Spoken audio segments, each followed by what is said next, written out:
nights or day in this house. The young ones, darling, we're the young ones. Hi, this is Trev and welcome to my blog. Welcome to another exciting episode of Tips and Tricks. This time round I'm going to show you guys how I built an amazing dryer for my compressor. Okay folks, so please forgive me if I get one or two points wrong, but this is my understanding of why compressors produce water. So I've got my traditional belt driven compressor here, nothing special. It's a single phase, 3 horsepower, produces about 13 cubic feet of air per minute, and it's got a 150 litre tank on it, welded air receiver. And how it works is the air in the atmosphere is drawn in through the air filter. It's compressed in the cylinder via a piston, no different to a car engine.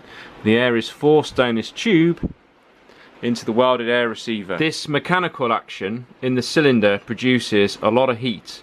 So what we end up with is warm air being passed down this tube into the compressor. The tank's very cold because it's quite thick steel, and the air then cools in the tank, and as it cools it reaches what's called a dew point, which means that the water condenses out of the air. Now, because the air is touching the side of the tank, which is very cold indeed, it then condenses on the cold steel, condenses into water, runs to the bottom of the tank. There's a drainer in the bottom of the tank, and the water can be let out of that drainer. Now, the issues that you have with compressors is when they've been running for half an hour or so and everything's getting very hot. When the tank gets warm, the dew point can't be reached because the air stays warm in the tank, and the tank's warm, so all the water is still in the air. And if you've got plastic or rubber airlines like I have, you then let the air out of the tank, and the air rushing down the airline gets very cold very quickly because it's travelling along at enormous speeds, and it gets very cold very quickly, and it reaches its dew point and the water condenses out of the air. So you've now got compressed air and water droplets travelling down the plastic pipe, and until they hit something steel they aren't going to condense out. So if you happen to be spraying something, then you're going to end up with water in your paint, water coming out the airline, in your air tools. If it's a very cold day, then you're going to end up with your air tools freezing up and not working. So this is the last thing you want, and I had this problem myself many years ago, and this is what somebody told me to do, and I found it to be very successful. So this is my setup I've got. It's far easier for me to draw out a crude diagram and then I'll show you actual footage of my setup afterwards, but I think this will make things a bit clearer for you really. So I've got my compressor here in my compressor shed at the back of the garage. So the compressor air comes out of this airline, goes into a scaffold tube. So I've got 2 3-meter long scaffold tubes. The point of these scaffold tubes is to lower the temperature of the air again. And like I said, the compressor tank will soon be overwhelmed, so the compressor tank's got warm. I want to keep all this outside and in the shade, so all this is in a shaded area to try and keep things cool again. So our warm damp air comes out of this airline and starts being cooled down in the scaffold tube. So it goes down to here. I've got a wood store here, and I've made a thing called a drip leg. Now I'll explain how I've made the drip leg, because this is the important part of the whole project, is this drip leg. So the cooled air goes down here and it gets to the drip leg, and this removes probably 99% of all the water, and it works very effectively. So the air goes through the drip leg, and then it comes out of the end of the drip leg and it goes to another 3-meter length of scaffold tube, which again cools the air down again, and then it comes to some nice industrial water traps that I've got. And I'm being totally honest with you here, I hardly get a spot of water out of these. I can leave it for months and months and months, and I may just get a few little drops of moisture out of here. So this drip leg's really done its job. So the water comes out of this industrial water trap. I mean, it's a bit more special than it needs to be, but I picked them up cheap second hand, so I just bought them. And so the air comes back into the garage and goes into the workshop, where I've got another water trap and a regulator, so I can actually regulate the pressure that my air is at, so I can, you know, I can make it usable. So let's take a look at the drip leg. So this is the drip leg, and this is how it works. Very, very basic. You're going to need a welder for this and various cutting tools and things. I've got a scaffold tube, and the scaffold tube is upright, and then I've got some thinner bore steel, which is steel compressor airline, proper steel airline. And I suppose you could use some very thick metal conduit, something like that, but you want something that's quite thick walled, so it will hold the pressure of the airline. And this tube is sunk down inside of the scaffold tube, and it probably goes 3/4 of the way down, meaning that the air enters in the thinner bored pipe. It travels down. Obviously it's getting colder and colder all the time. This pipe's lovely and cold because it's outside and in the shade, so the air travelling down this pipe is getting cooler. It's condensing on this pipe, and then it comes into the scaffold tube, and the only way it can get out is at the top, which there's an outlet right at the top coming out of the side of the scaffold tube. What you could do, what would probably look a bit nicer and work a bit nicer, is if you had another piece of tube coming out the top, but it was no longer than the top, you know, it just sank down into there by about 1 centimetre or something. You could have that coming out the top. Might look and work a bit nicer, but this seems to work well anyway.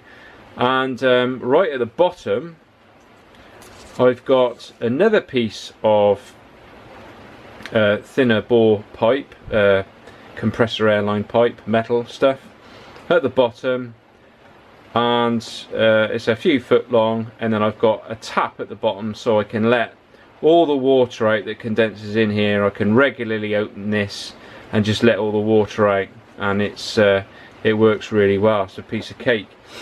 So now you've seen the sketched out, I'll show you the proper setup now. So we'll have a look at the scaffold tubes behind the garage, which I just bought a couple of these scaffold tubes, and they carry the air up and down, and also of course they're there really for the cooling effect that they have. It's really worth mentioning now that I've used very fast flowing airline to join everything together, because thin bore airline just isn't going to work for this. You need quite thick stuff, and I've used 3/8 bore airline, as you can see, and this is pretty chunky stuff, and it really carries the air well. If you use thinner bore stuff, then probably what will happen is, if you make a demand on your air supply, you'll find that the demand will outstrip the supply, and you'll have a massive dive in pressure when you most need that air. So you really do need to use some pretty thick bore airline, and make sure that your fittings are thick bore as well, and you want to keep everything as big as possible to keep the flow up. So let's have a look at the drop leg now. So you can see the drop leg, and hopefully on the video I'm pointing to where the air goes in and the air comes out, and you can see how I've made it.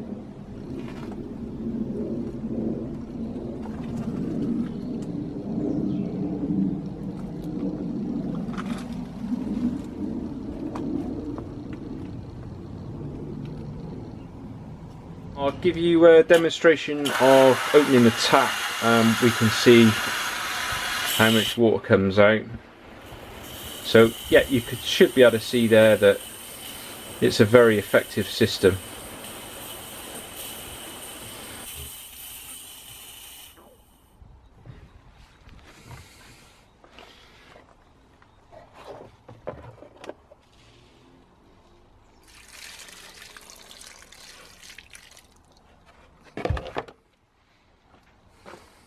So after the drip leg, we go down another scaffold tube and we come to the big industrial water traps. Like I said, they hardly remove any of the water.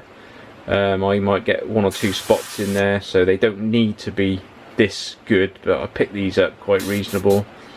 And after that they go inside the workshop to the regulator inside, so I can regulate the pressure. And I never ever get any air water at all in this, never see any water. So, and you definitely can't see any vapor coming out of the airline. So that's it, that's my system. So something else worth mentioning quickly, and this is what other people are doing. I've never attempted this myself, but it does sound like a really clever idea, is the pipe that carries the air from the cylinder to the tank. They've broken into this pipe, so this pipe, they'll make a takeoff from there and direct it through a car air conditioning condenser. And what that has the effect of doing, of course, is cooling the air before it is then pumped back into the tank. And what you could do is have a car fan that would, of course, traditionally cool down that condenser at the front of the car anyway.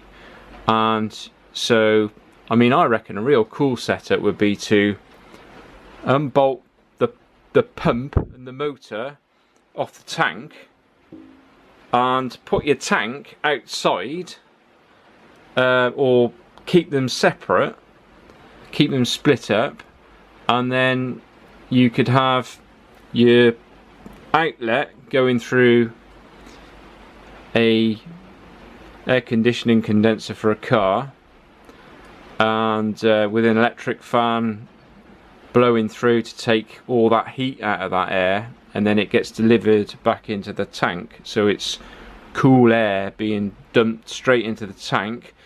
The motor and the pump isn't connected to the tank either, so there's not going to be any heat transfer from the motor or the pump through the mounting side of things.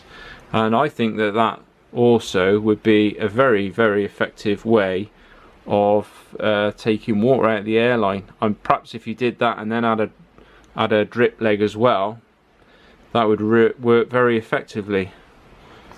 Of course, this video has been for the enthusiast DIYer, or somebody that's just got a very, very small business, and you'd of course invest in a proper refrigerated dryer if you were gonna, you know, want to produce vast amounts of air, because this is only efficient, you know, this is just really for the DIYer or the small user, so it's not really for a big industrial application. Anyway, I think that's about it for me. How was it for you? Enjoyable? Thank you very much for watching. Next video I'm going to do a door skin repair, followed by another door skin and another kind of door skin repair. When you see them, you'll understand what I'm talking about. Not making much sense. So anyway, with regard to this video, just remember folks, if you don't remove the water from the airline, it's gonna strike down upon thee with great vengeance and furious anger. Yeah, keep the requests coming in, and I am working on them. What I'm doing is I've got lots of different projects and lots of different work on, so as I'm doing my work and my projects and I feel like something's relevant to a request, then I'll do a video on it. But keep those requests coming in. I haven't forgotten anybody. Thank you very much. See you next time. Door skin repairs. Tatty bye for now.